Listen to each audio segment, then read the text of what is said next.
Please start us with an opening statement. Electric atmosphere. Two top 15 teams duking it out.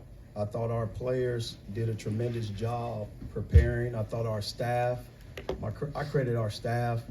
They continue to show up every day and do a great job. And our guys execute everything to the best of their ability. And when you have that seamless transition of information going from coaches to players onto the court, you know, we got future head coaches on the staff. I'm just being honest with you, and I'm proud of them. You know, I credit our crowd. It was electric inside of Mizzou Arena, and our guys just continue to feed off of it, as you can see the first couple minutes of the game, as well as the end of the game. I thought Jacob Cruz did a tremendous job sparking us when Alabama cut it to 6 twice, and our defense was able to get through the test of time. And there was several loose balls we didn't get, but I just focused on the ones that we did get, and our guys executed and played unselfish, especially these two to my right and left. All right, questions? Coach, to beat the top 14 in the country, you know, this convincingly at home, like you mentioned, they got within 6 a couple times, but this dominantly at home. But what do you think it says about this team that it's in the country? Whenever you can score 110 points in a game, no overtime, it says we're continuing to take the steps we need to take one at a time. And I'm proud of the direction we're going in as it relates to getting better. I still don't think our team has played its very best, and they would say the same. But we're going in a direction, steady, slowly, patiently, and we're not leaving details behind, and you can see our team growing. For Phil and Mark, Coach says that the team hasn't played its best yet. How close was tonight, though? I mean, we give up 98 points, so I mean, start there. We got to do a better job of, rebounding, and then, there's still small details that we maybe missed out on. Late in the shot clock, they had a couple threes off that we got to get better at. Then finishing on the offensive glass, they ended up with 11 offensive rebounds, but I think they only had maybe 2 or 3 at halftime. So we got to do a better job of late possession, closing possessions out on the defensive end. Yeah, obviously I think we're improving. I think that's evident. I think just we had some different type of defensive possessions. You know, it was kind of some long ones. They capitalized on those in the first half. You know, we was getting them late in the shot clock. They hit some daggers there. So I think that's something we can improve on. But I think obviously it's evident that we're just steadily getting better and better each game. Coach, right at the end there, you grabbed the mic to ask fans to stay off the court. Why was that? We need that money to go to NIL. We don't need to be getting fines out there, but the safety. And I hope that becomes a normal thing.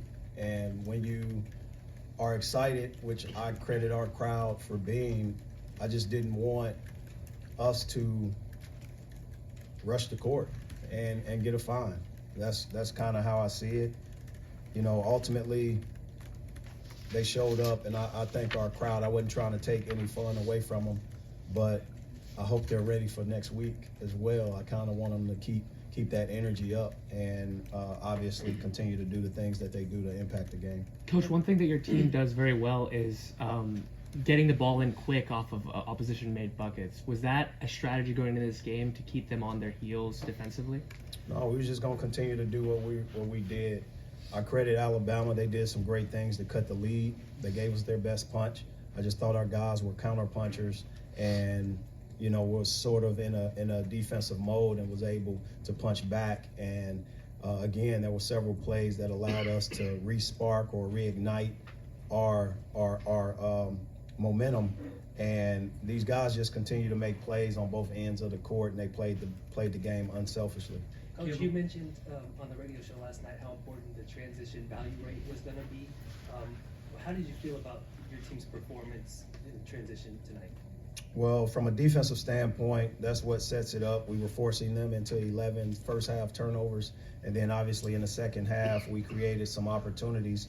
The other thing is we were able to get 21 points off turnovers and move the ball. Just because they scored, we knew this team was going to score. That's what they do. They put the ball in the basket. What I'm unhappy about is the and one fouls that we gave up in the paint, as well as the opportunities to execute within our defensive changes. I thought transition, they exploited us late in the game, but we settled back in and was able to get in a shell and get numerical advantages, 5 versus 5 or 5 versus 4. Caleb, you referenced rebounding a minute ago. The shooting prowess is obviously well known, but for you to have been as effective as you were on the blast down the stretch, how gratifying is that for you to be able to show off another facet of your game in a well-rounded nature? You know, rebounding, I think it's a strength of mine, but at the end of the day, it's all about winning, and you got to want the ball more than the person that you're going against. So I think at the end of the day, like what I do, I think my best trait as a player is winning and making winning plays, and that's what we needed late in the game. And I was trying to get everyone just so they could get any more second chance points. Mark, you found a lot of success in the paint offensively once again, at least in terms of your ability to create baskets when you're close to the basket, whether that be free throws or layups. How do you feel like you've grown even just within the past few months of being here? Yeah, I think obviously I got some easy ones early to get me going. I think I'm just adjusted to the way teams are playing me. Obviously, I had a little stretch there. Teams kind of adjusted. I'm a downhill driver, that's my best string, and teams were taking that away. So now just picking and choosing. We ran a couple sets to give me easy ones, and once you get going, it opens it up, and you just have a feeling that you can get anything you want, and I just had it going. Really, for anybody, about a year ago, former Indiana coach Dan Dakich tweeted about Tamar Bates, saying he wasn't really good enough to play at Indiana, and kind of out of the blue, he doubled down on that this morning in a tweet. What does it mean to you to see Tamar go out and make those 2 plays at the end of the game to kind of close it out, and maybe in response Let me answer this first. I don't approve of anyone directly attacking a great leader, a great young man, a dude who has never gotten in trouble, a guy that has done everything I have asked. I don't know who he's talking about. He may be confusing somebody for somebody else, but sometimes that happens. And what I'm proud of is you hadn't seen Tamar Bates respond on social media one time. And he keeps his focus because he's grown from his experience at Indiana. He never says, I wish I never went to Indiana.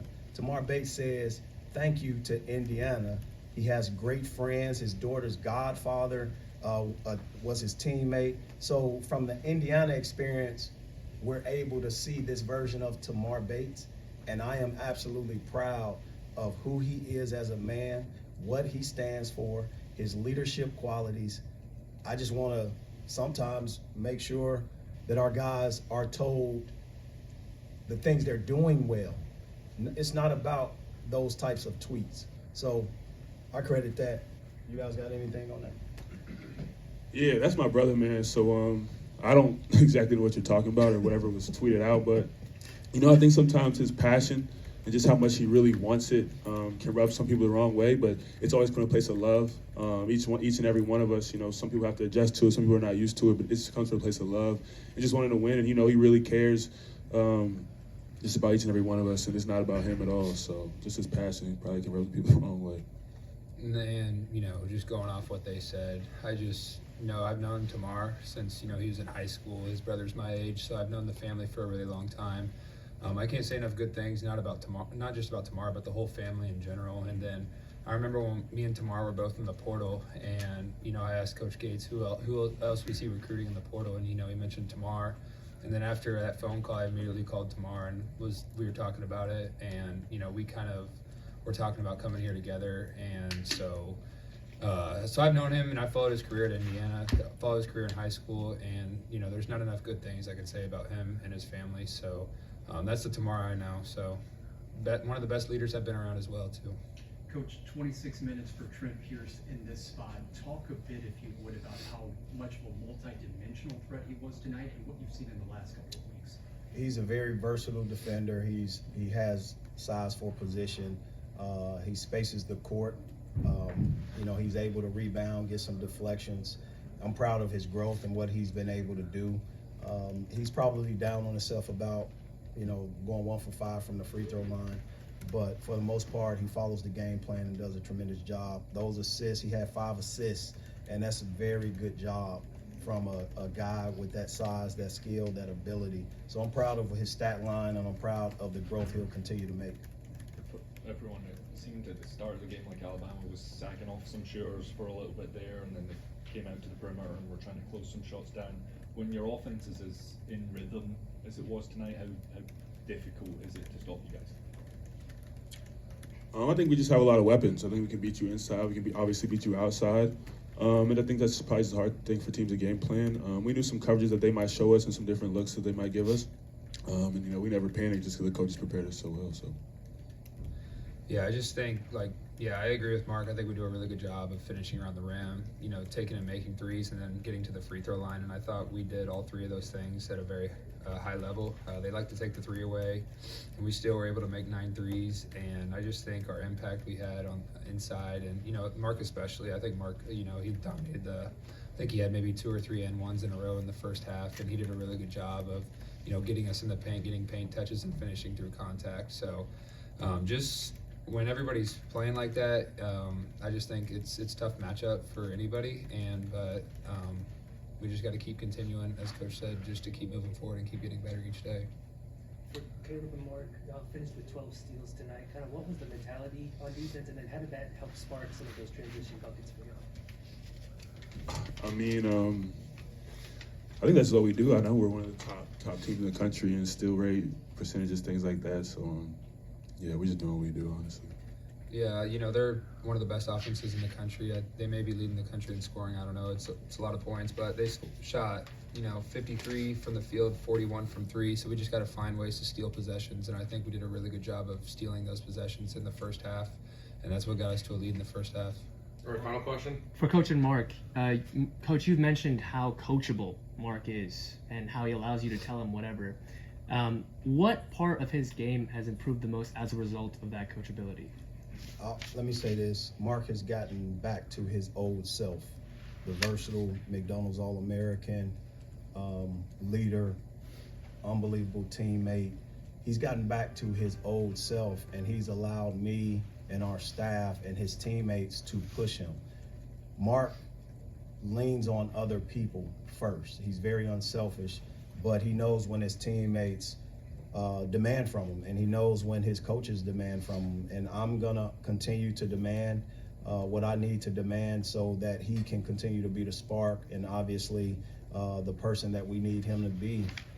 There's no better versatile player out there I would rather have than a Mark Mitchell, and he shows that in a very unselfish way, and he takes what he wants, in between the lines. And the one thing that people need to understand, he has a high basketball IQ, a very high basketball IQ.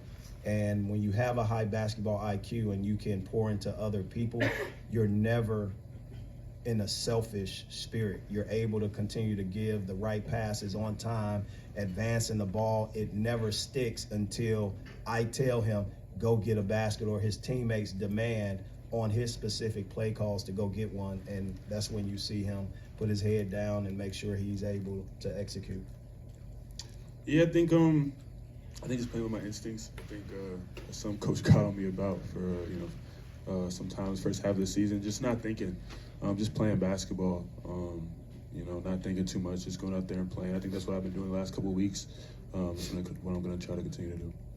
Thanks, guys. I want to thank the SEC Network for keeping this game on the SEC Network and not putting it on the other networks. I think it's good for our conference, as we're the #1 conference in the country. That was a great basketball game against 2 top 15 teams. Whenever you have 100 and then 98, I credit Alabama and obviously the atmosphere, but I do want to say that publicly about the SEC Network for keeping these unbelievable games on our network, because that's what it's about. MIZ.